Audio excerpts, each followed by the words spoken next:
twari tumaze igihe twibaza ku rupfu rw'umugabo bita ngo ni General Omega, n'umuyobozi mukuru wa FDLR, ngira ngo abenshi muramuzi.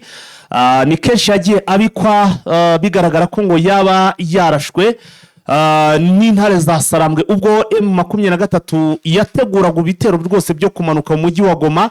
Mbere yuko igera muri uyu mujyi wa Goma byabanje gutangazwa ko uyu mugabo General Omega yaba yishwe n'ubundi n'intare za Sarambwe. Icyo gihe amatangazo aracicikanye, ariko ntitwabona ku rukuta rwa FDLR babitangaza, ndetse no mu ruhande rwa guverinoma yacisha sadore ko basanzwe banakorana ubijyanye n'intambara. Ariko murabyibuka neza ubwo uwitwa Colonel Ruhinda yapfaga, byo byaragiye hanze ndetse n'amatangazo arakwikwirakwira biragaragara. Uyu munsi rero ni munyemerere mbabwire ko mbazana andi makuru mashya kuri uyu mugabo. Twari tumaze iminsi twibaza aho ari, ariko noneho amakuru mbazaniye none my friend, ndagira ngo mbabwire ko bisa naho M23 iri kumugenda runono step by step, gato gato igenda ikurura ubo bakorana n'iki byose. Isa naho isigaje igihe gito gusa, cyangwa se binarashoboka kwa mu minsi iri imbere twakumva uyu mugabo yafashwe matekwa, kandi naramuka afashwe iherezo azaza hano bazamuzana iwabo mu Rwanda, cyangwa se bazamucura hano mu gihugu. Ni umugabo rero uyoboye umutwe wa FDLR, twanavuga ko yigeze no kuvugana na General Kabarebe, ngira ngo bagiye babigaruka ni byinshi tugiye kumugarukaho. Ariko none ndashaka kubereka uburyo ki operation yo kuba batangiye kugenza umugabo ihagaze, ndetse nabo bakuranaga bose hano muri Rucuro ubu tayari abenshi bo bamaze kugera mu maboko y'intare za Sarambwe. Rero sasa tubyinjiremo. Ubwo nizere ko mwamaze gukora kuri like. Murabizi ko sinakutangira ikiganiro rwose ntabibukije gukora kuri like. Gusa ariko muri aya makuru nanababwira ko turaza kugaruka no ku yandi makuru akomeye cyane, kuko hari amakuru avuga ko ngo FDLR ubushakashatsi bwamaze gukorwa mu gihe u Rwanda rwavuga ko ngo hashobora kuba ari FDLR 10,000, muri bakavuga ko ngo nta n'igihumbi barabo basigaye, ariko ubushakashatsi bwamaze kwemeza ko ngo nibura hari 500,000. Kandi imagine 500,000 by'aba FDLR ndetse bari standby biteguye kugira ute gukomeza intambara mpaka bageze mu Rwanda. Ibi nabyo turaza kugenda tubyinjiramo. Urumva ko ikiganiro cyacu cyo muri aya masaha ni ikiganiro cya weekend, kigomba kukwinjiza muri weekend ufite amakuru menshi cyane, kuko ndakubwiza ukuri turaza no kugaruka muri za Uvira, ibice byose tugiye kubizenguruka. None wa muntu we, ubu ninkubwira ninkwibutsa gukora kuri like, uragira ngo rwose ntabwo, donc urabona ntabikwiye. Bikore rero, bikore. Abantu mwakanze subscribe ndabashimiye, ariko namwe mugiye kubikora, namwe mbasabe kubikora ndetse mugakanda no kuri notification kuri all, kugira ngo inkuru rwose ikihagera namwe muzajye mu bambere mu kubona amakuru akihagera, muce ukubiri no kubona amakuru yabaye umuranda. Inkuru iravuga iki rero sasa? Inkuru yacu y'uyu mugabo General Omega turaza kuyihera ahantu bita muri za Tongo, ni muri territoire ya Rucuro. Aha niho background cyangwa se itangira kumugenda runono kugira ngo bamufata amatekwa, niho isa naho itangirira. Ngo burya byakugora kugira ngo uyu munsi uze ube ushaka perezida, byakugora guhita ugera kuri perezida utarahera ku bayobozi bo ku nzego zo hasi. Wenda nkani wacu mu Rwanda kampite mvuga nti byagorana guhita ugera kuri perezida utarabanza kugera kuri nyumba 10, ngo nyumba 10 nibyo muri Kongo, mudugudu, uve mu kwa mudugudu uje ku kagari, uje kuva ku kagari uje ku murenge, uve ku murenge uje ku karere, uje gutyo. Nabyo ni step by step. Navuga ko uyu mugabo Omega kumufata byatangiye muri step by step, arizo ngiye kugenda mbasobanurira kugeza tugeze aho ubu situation aho bigeze. Ubu nubango uyu mugabo rero sasa ubushize nanemperutse kubagezaho inkuru mbabwira ko inkora amaraso yiwe yaba yaramaze gucakirwa, yafashwe na M23. Kubanga bw'ibyo matereka tubanze twamaze duhite twinjira mu makuru mu buryo neza burambuye. Nyaboneka ntuze gucikwa, komeza ube standby, unyemerera umwanya gusa nge nkumenera umuceri nkubwire bya General Omega. Abantu benshi bari bazi ko yanapfuye, ariko uyu mugabo aracyariho. Reka tubanze twamaze gato. Bakuzi ba Prime Health Infinity, mwiyemeje kugira ubuzima bwiza, mwagaranye ibikorwa byacu byo kubafasha kubungabunga amagara. Ni Damas Mico Myiza. Ndamenyesha abantu bari muri Amerika, twari dufite impungenge zigendanye n'imbogamizi z'imisoro no kudakora ku iposita. Ubu rero byarakemutse, nicyo nashaka kubabwira. Habagaho ubutinde bw'imiti, ubu byarakemutse, izajya ibageraho igihe rwose. Ikindi n'ibiciro byaragabanyutse. Rero nkabamenyesha ko bwa burwayi bw'imyororokere ku bagabo n'abagore, kutabyara, ibijyanye n'akabariro kabivuge gutyo, diyabete, umuvuduko w'amaraso, indwara nka mibe, indwara hemoroide cyangwa igifu n'izindi n'iz'ubuhumekero n'umwijima, ntimwongera kugira imbogamizi zo kwangizwa n'indwara nk'izo ngizo, kuko bigiye koroha. Abandi namwe muri mu Rwanda dukorera Kimironko inyuma y'isoko ku muhanda ujya 12, uhagaze aho abamotari bahagarara uri kureba dukorera rwose, ureba ku muhanda ujya 12. Gisenyi iri ku muhanda w'amadepo, naho ngaho mu mujyi wa Goma ni hafi na Rond-Point Siniers. Usibye kuba General Omega twaragiye tubona ko bakorana bya hafi cyane n'igisirikare cya Repubulika Iharanira Demokarasi ya Kongo FARDC, abakomanda b'urugamba bose cyangwa se aba bayobozi bose b'iki gisirikare, usibye kuba bakorana, uyu mugabo yubatse inzego no muri guverinema cyangwa se mu butegetsi, ari nabyo ubu ndimo kubabwira tugiye kwinjiramo. Ariko ubu ibintu byose yagiye yubaka byose bisa no byamaze kugira gute, byasenwe n'intare za Salama. Ubundi hari icyo abakongomani mutari muzi ku mugabo bita ngo ni Byiringiro Muganza. Uyu mugabo Byiringiro Muganza ne namugarutseho mu kiganiro cyacu cyahahise, mbabwira uburyo cyafashwe n'intare za Sarambwe uyu mugabo, ndetse mbabwira ko ari magara, ari inshuti magara na General Omega.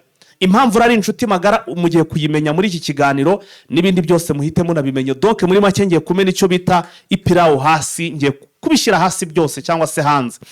Uyu mugabo bita ngo ni Byiringiro Muganza ni umwe mu bantu bahoze bayoboye ikigo cy'amashuri yitwa ngo ni Institut Kasova Tonga.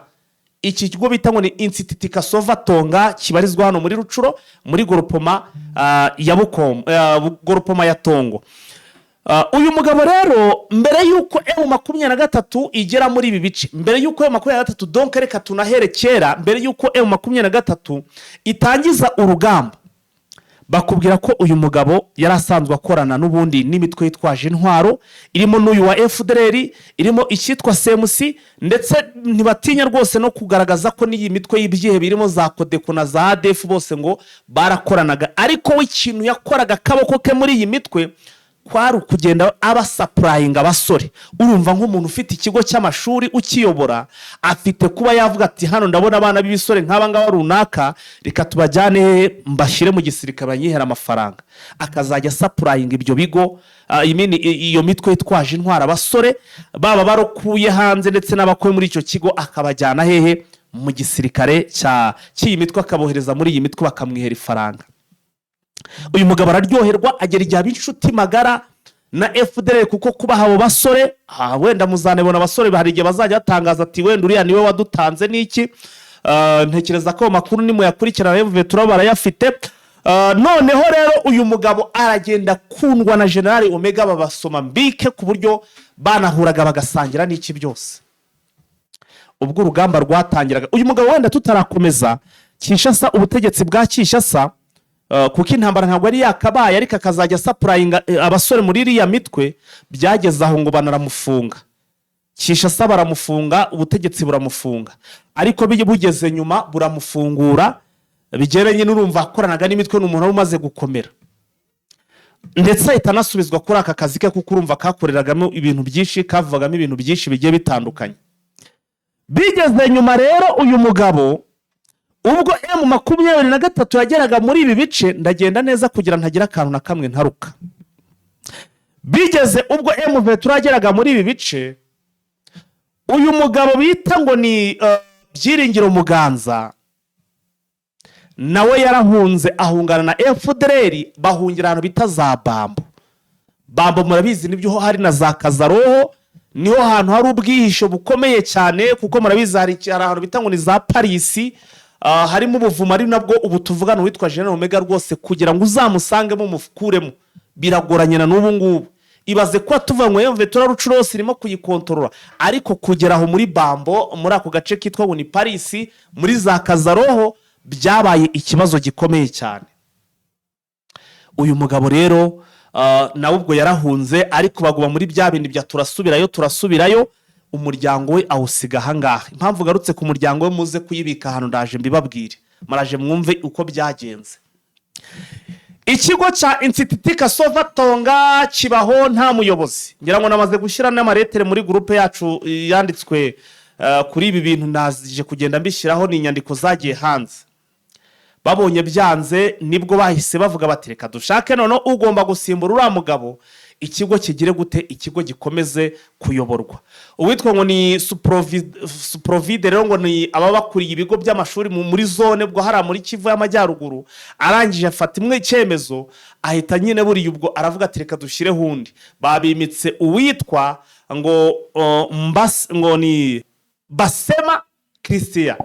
Uwitwa Basema Christian aba ari we usimbura uyu mugabo wari warataye iki kigo cy'amashuri ariko gikenewe ugomba kugira ute kukiyobora. Uyu Basema Christian niwe wahise amusimbura. Uyu mugabo urakimara kugera kuri iki kigo yahise atangira guhindura byinshi. Ubuyobozi bwari bwarasizweho n'uriya bwamuhaga ubutasi n'iki byose arabihindagura. Ndetse hari n'uyi system yari yarasize yubatseho kugira ngo abasore bazajya bajya muri M23 muri FDLR bageze nyuma nabyo barabihindagura byose.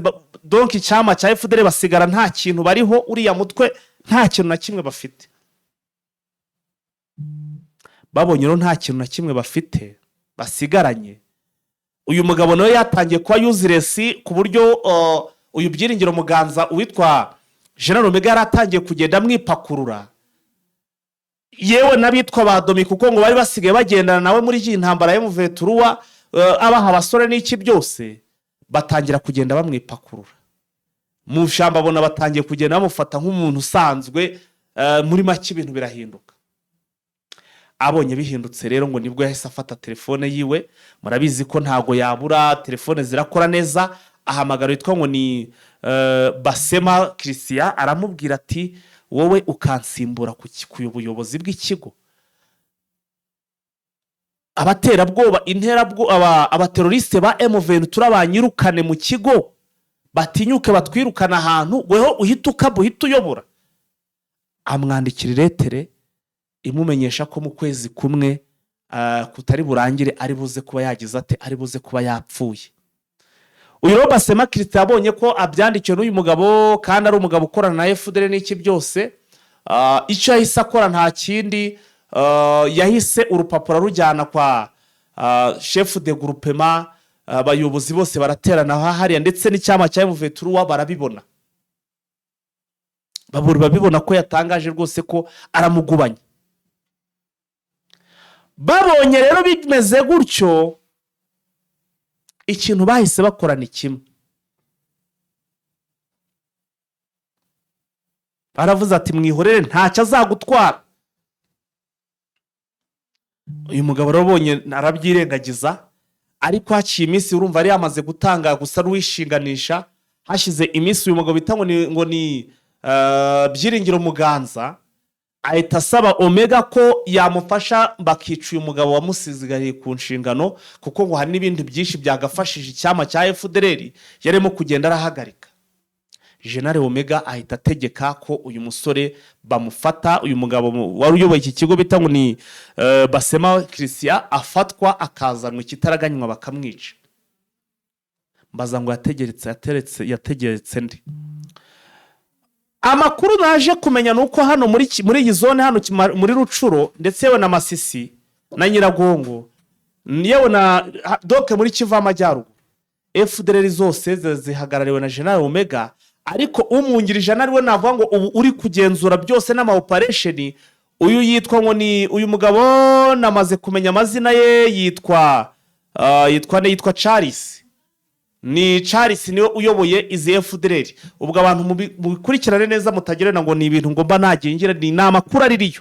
Ababizi rero muri kubona ko ibintu bimeze neza mugenda munyandikira muri comment muvuga muti niwe kabisa, ibintu nk'ibyo ngibyo n'imitima myinshi mugenda muterekamo, kuko murabona ko tuba twinjiye in deep, tuba twamaze kwinjira kuri tukabazanira inkuru ziremereye cyane. Uyu rero General Omega ahita ategeka uwitwa Charles umwungirije cyangwa se commander de operation wa hano muri Kivu y'Amajyaruguru ko bazana uwo mugabo wamusimbuye agatuma ibintu byabo bipfa. niko kohereza abasore mu masaha y'ijoro bashimuta uyu mugabo bita ngo ni Basema Christian, bamugeza mu maboko birumvikana y'uyu mugabo nyine Charles ndetse na n'uyu mugabo bita ngo ni Byiringiro Muganza. Abaturage barabimenya mu masaha mu gitondo, baramenya ko yashimuswe ndetse yamaze gutwarwa na FDLR. Nawe rero M23 bayitekereje uko bimeze, irangije nayo iravuga iti mureke mbereke ikintu tugiye gukora. Ihita ifata wa muryango kuko urumva wa mugabo hari nababwiye uyu muryango w'umugabo bita ngo ni Byiringiro muze kuwufata, dore hano niho rero byawe wahise uba ingirakamaro. Kwa kuntu umuntu adatoteza abantu akabihorera ariko akabazi ko afite abananiranye, ariko icyaha si gatozi. Naryo avuga ngo ni si gatozi cyangwa icyaha ni gatozi. Icyaha ni gatozi ntabwo ari si gatozi. Icyaha ni gatozi ntabwo kijya kireba utaragikoze gikurikirana uwagikoze.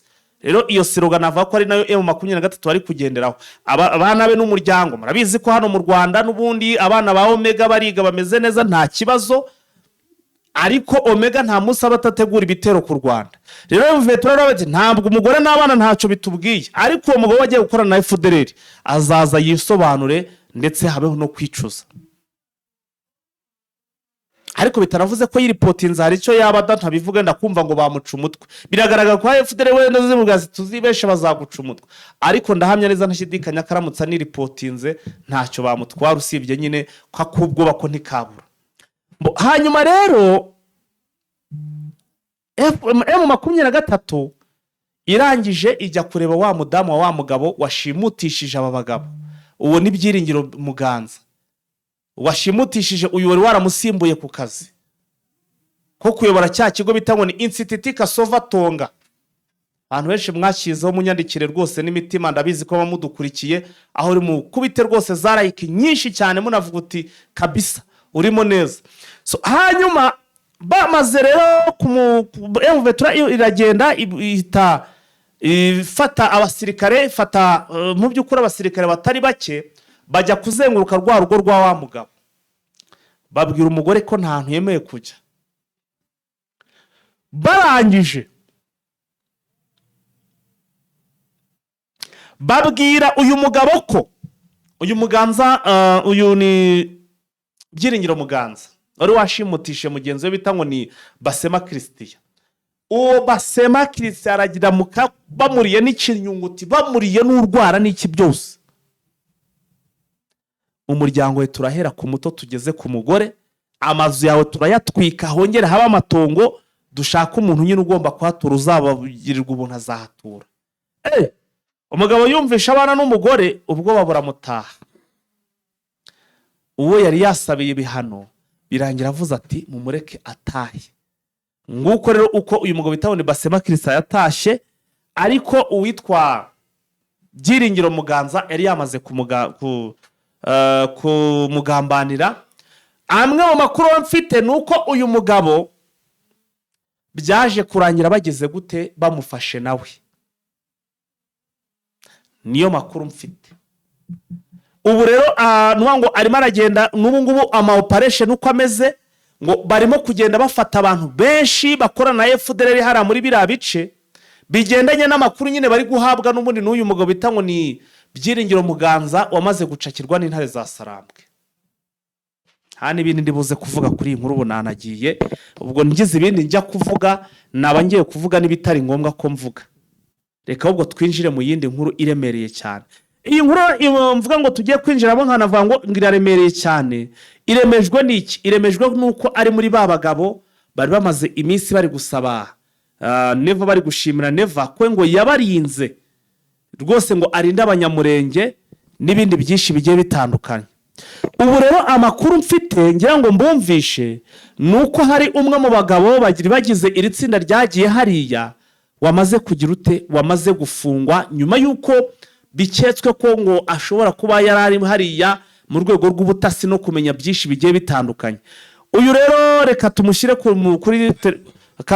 kugira ngo tumwinjiremo neza reka manze mwumve uwo ari we kuko n'umwe mu babaye na hano iwacu mu Rwanda ubanza wumva ubuhamya yatanze wenda kugira ngo tubyinjiremo amazina yitwa ngo ni Manyota umva Manyota maze gufucakirwa biri kuvuga ko ngo afungiye Burundi ni inkuru ndimo itangiye gucaracara none ntabwo iramenyekana neza ariko se Manyota bamujijije iki ngo ndemo nawe navuga ngo arimo arazira kuba ngo ari umunyarwanda ngo niki byose nubwo ari umunyamurenge ariko basanze ngo ibyangombwa bye ni umunyarwanda rutura ni umutasi rero umva kurikirana arasa kandi ashiraho sima mu ishambi iyo ngiyo nabwo naje kurira indege nza kuvurirwa za Kanombe bigarahantu barimo bavura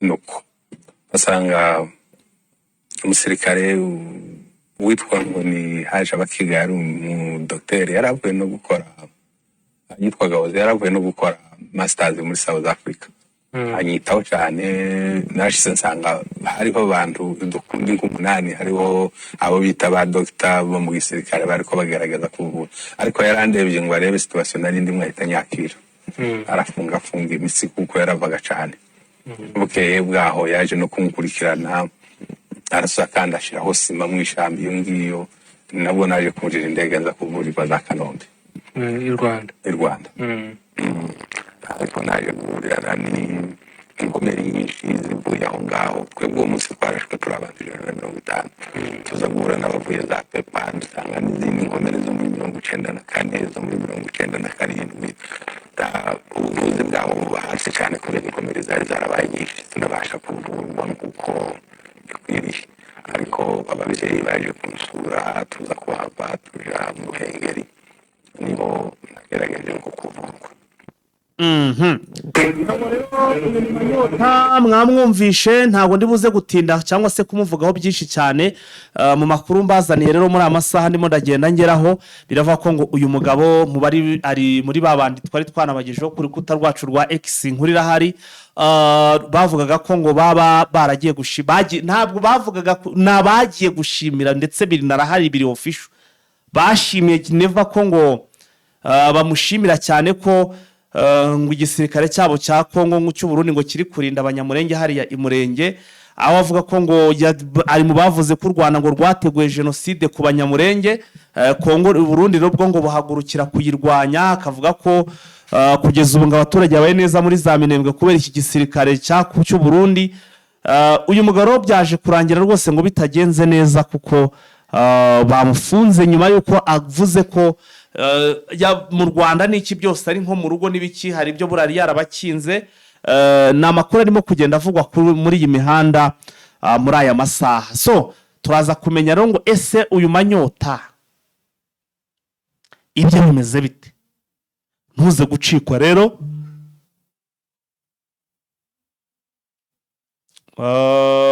ntuze gucikwa muri iki kiganiro Biden ntuze gucikwa ibya Manyota turakomeza kugenda tubirebaho bikavuga rero ko uyu mugabo Manyota ni byinshi cyane ashobora no kuza rwose kwicwa nareba nabi ashobora no kuza kwicwa uwitwa Manyota birimo biragaragara kabisa dukomeje rero n'andi makuru mbega Manyota rwose ngo bamuha ikintu cyitwa ifaranga ye bise wiriwe neza bwana Fayita urakomeye ndashima Rurema bise hari amakuru ari kugenda avuga ko ngo haba hari aba FDL ngo FDL ngo yaba ifite abantu nibura ngo bagera ku 500 ishobora gukuramo abarwanyi ba FDL urumva ubwo bashobora kuba batangira ikosi nibyo ni ubushakashatsi bwakozwe bugaragaza yuko FDL ubu bigera mu 500 FDL tuvuze FDL ubundi wumva ishyaka rya politike kuko ingabo zabo zitwa FOCA umushakashatsi rero bita Dr. Alex Mvuka yego akaba rero agaragaje buno bushakashatsi bugaragaza yuko FDLR igera mu 500 ashingiye ku bushakashatsi yakoze ashingiye ku byagiye byandikwa ku mbuga nkoranyambaga. Akavuga yuko rero ubushakashatsi yabukoze ashingiye ku byagiye byandikwa n'abanyamakuru b'abanyekongo ndetse na Patrick Muyana bagiye bamusubiza. Ubushakashatsi bwe rero agaragaza yuko uhereye mu 1994 ubwo bamwe mu bakoze jenoside bageze n'umutwe wa FDLR bamwe muri bo ko hari abandi bagiye bagenda bayingwa mu bihe bitandukanye, akagaragaza yuko 35,000 byari mu gisirikare cya FAR byahungiye muri Repubulika ya Demokarasi ya Kongo, n'ibyakiraro guteranyaho hagati y'80 kugera ku 100 by'abari bagize umutwe w'interahamwe, ko abo bose bihuje maze bakora umutwe wa FDLR, ariko nyuma bakagenda bakwirakwira mu bice bitandukanye bya Repubulika ya Demokarasi ya Kongo, bakagenda bivanga n'abaturage batandukanye, noneho bakaza kurikira ubuzima bwabo.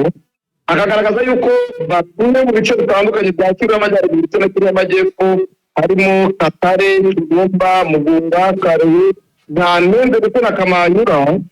Akagaragaza ko bose bagiye bagenda batabana ibice baturamo, noneho bakagenda babyara ndetse bakwirakwiza n'ingengabitekerezo yabo ku buryo abantu biyongereje. Ubushakashatsi yakoze akagaragaza yuko abarwanyi berekanwa nibura bavuga ko ari 10,000, ko abandi bakurwamo abarwanyi barenga bagera ku 500 bitewe n'uko kugenda bakwirakwira mu bice bitandukanye. Akavuga ko FDLR yashoboye kwinjira mu bice by'ingenzi bya Kongo y'Iburasirazuba mu buryo bwateguwe neza. Akavuga ko harimo za Rubutu, agace ka Kisangani ugana mu ntara y'Amajyaruguru ya Mongoro ndetse n'iy'Amajyepfo. Akavuga yuko ibyo byose byatumye baninjira muri Kongo Brazzaville. Uyu mushakashatsi akagaragaza ko ibyo byose byatumye abanyekongo bagera mu matamba benshi bayitobwe ndetse n'ibindi bice byose, ku buryo gutuma abanyekongo noneho bagira ibice byinshi bitwaje intwaro nabyo babigizemo uruhare. Agaragaza yuko FDLR atakiri umutwe woroheje w'abarwanyi, gusa ko yahindutse ihuriro rikorana n'imitwe myinshi. Dr. Mvuga rero akavuga ko ubufatanye hagati ya FDLR ndetse n'ingabo za Repubulika ya Demokarasi ya Kongo FARDC n'imitwe yitwaje intwaro y'impunzi bita Wazalendo, ibyo nibyo byatumye FDLR itaho gukura. Ibyavuye mu cyatsi rero byerekana ko FDLR n'ingabo za Kongo ndetse n'ubufatanye n'ingabo z'amahanga zirimo igisirikare cy'u Burundi nabyo byabahaye imbaraga gutuma bororoka mu buryo bufatika, byaba ari muri Kivu y'Amajyepfo, za Mwenga, za Kivu ndetse na za Warungu. Akagaragaza yuko ibihugu nabyo byaje gufatikanya n'igihugu cya Kongo mu kurwanya na M23, cyatumye abarwanyi ba FDLR biyongera ndetse n'abumva umutwe wa FDLR biyongera nk'uko yabigaragaje. Mu makuru atanga rero ashingiye ku byo byasoma mu inkuru zagiye zandikwa ku mbuga nkoranyambaga ndetse no mu binyamakuru bitandukanye, ubona ko agaragaza ko FDLR atari abasirikare gusa, ahubwo n'intekerezo z'abantu benshi bose bafitekereza FDLR nk'umutwe bakwiye kujyamo bagera mu 500. Aha. Vincent urimo uranyumva? Ndakumva. Ubuhanga bw'ibyuma byari bikomeye rwose, amajwi yagendaga nabi, sinzi niba wari ukiri kunyumva, ariko wowe nakumvaga mikoro yanjye n'itari gusohora. Vincent, twihuse rero ubwo aho tuhave kuko urabona amasaha arimo aragenda, dusimbukire no mu yandi makuru. Hari amakuru yandi avuga ko ngo wari umujyanama wa Mobutu aherutse kugaragara ari gusabiriza mu by'ukuri umuntu wabaye umujyanama wahoze ari perezida. Iyi nayo ni inkuru iri gukwirakwira. Hari ifoto yagaragaye yashyizwe hanze uyu munsi, yego, igaragazwa ari umujyanama wa Mobutu Sese ko arimo asabiriza, ariko iyo foto ikaba yarafashwe muri 2020. Bikaba nyine bibabaje kubona umuntu ari umujyanama w'umuperezida wayoboraga igihugu gifite ubutunzi bungana nka kuriya, ariko agaragara asabiriza. Ariko abayibonye nabo bagatanga ubutumwa bavuga bati abanyepolitike, abategetsi baba ari mu rwego rwa gisirikare, mu rwego rwa gisivile, mu rwego rw'amadini bakwiye kugira amasomo bafata, ko gukora politiki igamije ikibi bikarangira n'abayikoraga birangiye basabiriza ko nabyo byakwiye kuba bikosora abanyekongo ndetse n'abategetsi ba Kongo. Ntabwo bamurwa kuri Kongo kubona abategetsi basahura igihugu ari uko bakoresheje bikarangira basabirije. Ako service yari gusabiriza hara muri Kongo cyangwa ubwo nawe yagiye mu mahanga ntihari? Yasabirizaga mu mujyi wa Kinshasa. Alala, aho yambariye inkindi rwose yahambariye ubucocero. Ntago byoroshye. Twigire no mu yandi makuru vise. Igoma ubu tuvugana bimeze bite? Igoma kimwe no kwisi hose nabo bizinde umunsi mukuru wa Eid Fitri. Bizi yuko nyuma yuko AFC mu 23 ifashe no mujyi abayisilamu babanje kuvuga ko baratanye ibibazo bitandukanye byo kutumvikana. Muri hari na guverineri Musanga Batera yabanje ahuza ibice byombi bitumvikana bitewe n'uko ubuyobozi bwa Kinshasa bwari bwarabaye nk'ubacanishamo bakaryana. Nyuma y'uko bahuje rero baje bakora iminsi mikuru itandukanye bahuriye hamwe bagahurira kuri stade d'Ormite. Uyu munsi niko byagenze mu guhura mu kwizihiza umunsi mukuru wa Eid Fitri. Ahonge n'ubundi baganira ku ijambo ry'Imana, aho abayoboke b'idini bose benshi bitabiriye mu mwambaro mwiza. Yego.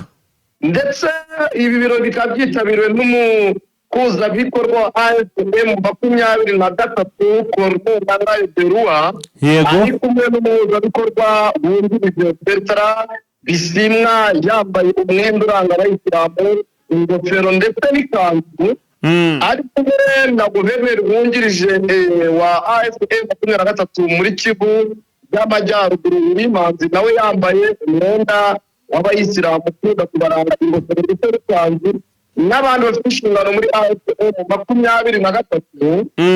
Mu byo batangaje rero batangaje ko bishimiye kongera kwizihiza uno munsi mukuru bari ku bice byabo na AFM 23.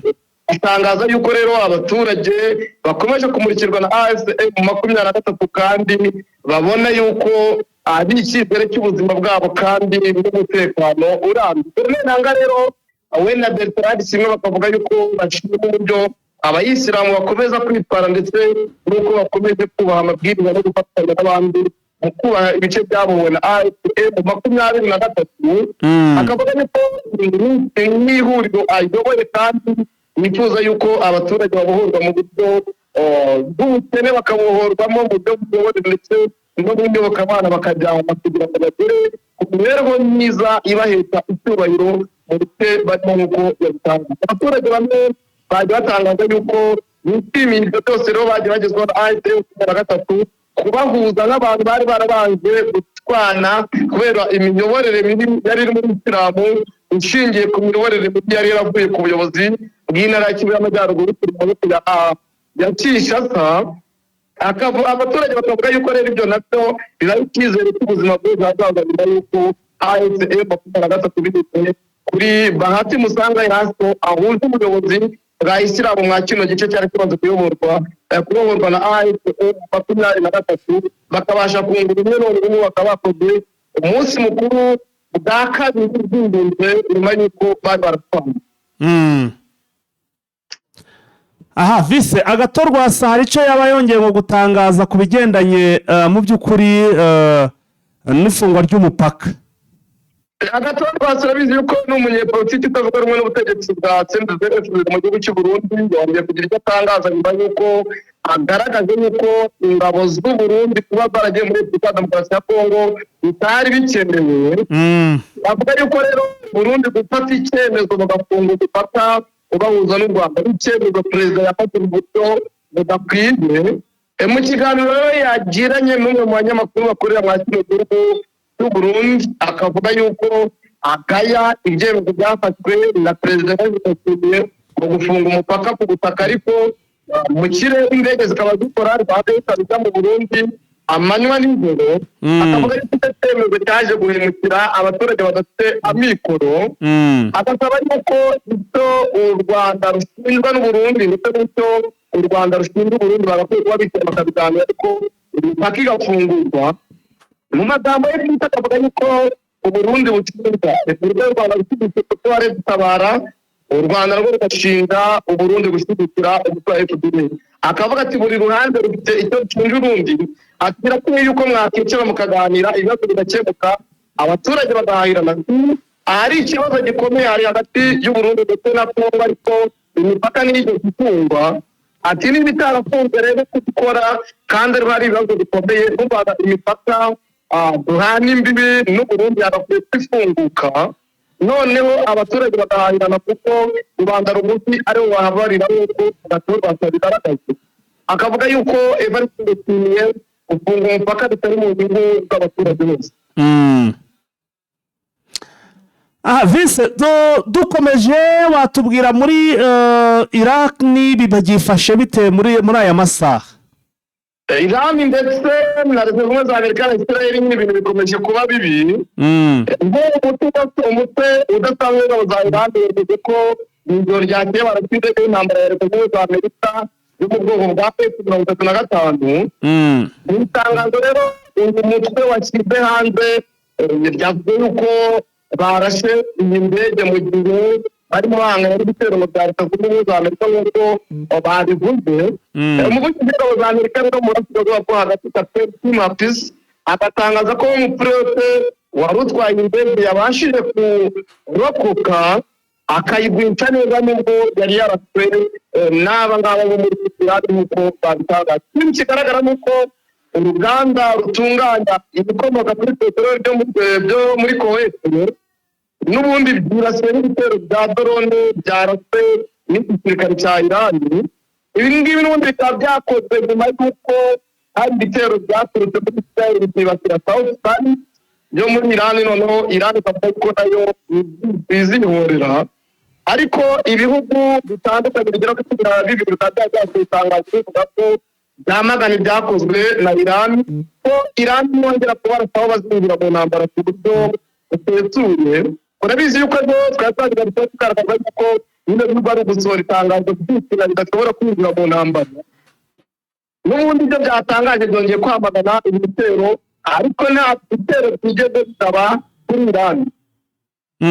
Israel yatangaje ko ifite umuvugizi w'igisirikare cya Irani, ariko mu bitero bahagaze ku mugoroba baje kwita uwo muvugizi wita Brigadier General Ali Mohammed Naimi, wari umaze hafi imyaka igera kuri 40 muri umutwe wa Islamic Revolution Guard Corps.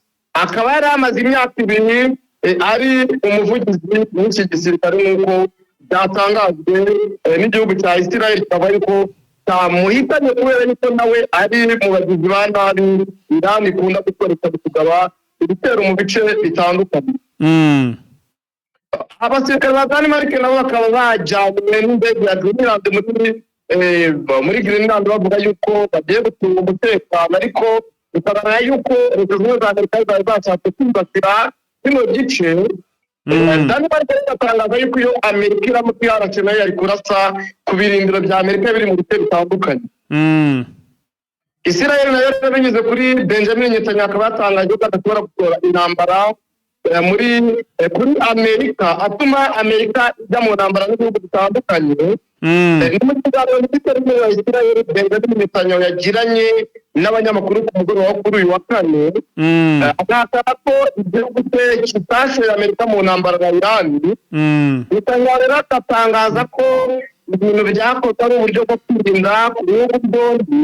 Akavuga ko ikirere kitarota ishora Amerika mu ntambara, ko ibikorwa by'ubumvikane kandi mu buryo bwo gucunga umutekano w'igihugu byombi, kuko Ayatollah Ali Khamenei wabonaga ko agaragara nk'umuntu utaguteza intambara y'akarere.